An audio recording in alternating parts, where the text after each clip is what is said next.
Continuing example 2C, requirement 3. Calculate the company's break-even point in dollars of revenue. With our previous requirement, we calculated the break-even point in units sold. Now we're going to calculate the break-even point in dollars of revenue. Again, if you remember, for the simple shortcut approach, we can take our fixed costs, which in this case are still $900,000 per year.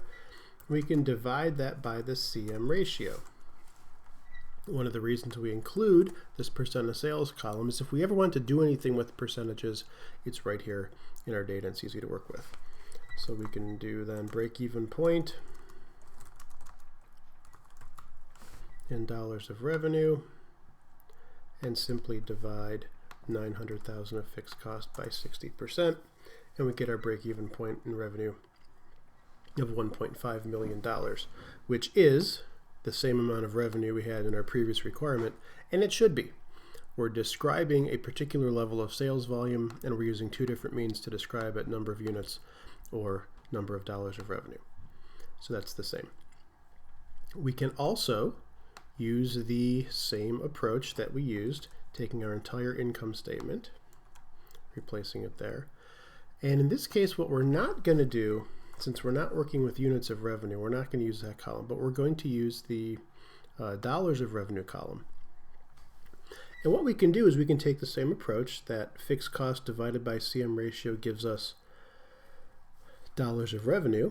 So in this case, what we're going to do is, since we're solving for dollars of revenue, we can take our $900,000 of fixed cost, we can divide it by our contribution margin ratio and get $1.5 million of revenue, which gets us to the same place.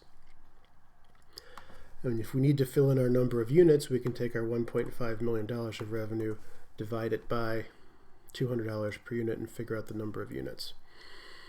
All right. Now that we know our total revenue, we can fill in our percent of sales, our variable cost, which is 40% of sales. And then we can fill in our contribution margin, which is the difference between those two. And number of units is going to be the same. So we can use our entire income statement to verify that if revenue is $1.5 million, we will break even. All right, so the same sort of approach that we can do with number of units, we can do with dollars of revenue. And we can again take the same approach that we did before, starting from the bottom up, and work our income statement up that way. Let's say we know that we want to have net operating income of 0, because that's what break even is, and we know that fixed costs are going to be $900,000. It must be the case that contribution margin is the sum of those two, and then we can use a relationship to work our way back up to sales revenue and get 1.5 million again, and then continue to fill in the rest of the income statement if we need to. So we have lots of ways to take this relationship between contribution margin, CM ratio, and revenue and figure out the revenue at break even. And again, notice that what we can do is we can make a link between sales revenue and number of units. So yet a fourth way we could figure out break-even point in terms of revenue is we could say our break-even point in units,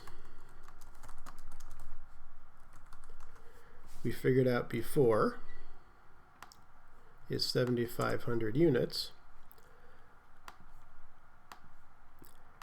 Actually, that should not even be formatted in dollars at all because it's units, not dollars. And our revenue per unit is $200, and so therefore we can figure out our break-even revenue. 7,500 times $200.